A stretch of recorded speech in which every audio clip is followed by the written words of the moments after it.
Hello everyone.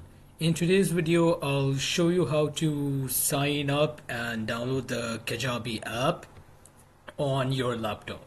So it's really useful if you want to open up a business, and some of the most famous businesses are managed on this application.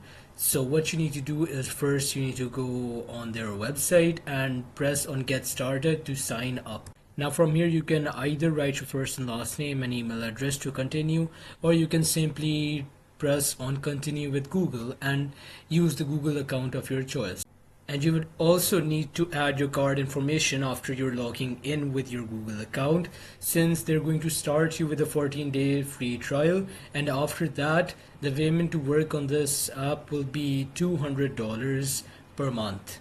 So I have added my Google account and also added my card details.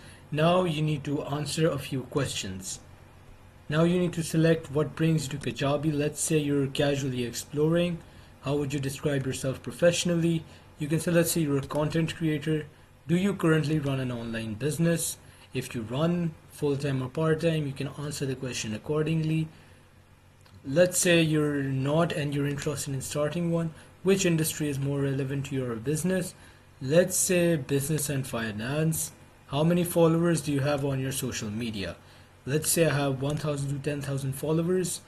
And the last question is, how would you describe your experience with Kajabi or similar platforms? Let's say you're new, you haven't seen this platform before. You'll select the new option, and according to your requirements and needs, you'll select all of these options. You press on continue. Now you're supposed to enter your address, the city you live in, your location details. And now you have successfully signed up to Kajabi. You have successfully signed up, and now you can explore and use the options on this application as you want. This application is available on your mobile phones as well, and you need to download it and use the same process in order to sign up through your mobile phone as well. Thank you for watching, and stay tuned for more tutorials like this.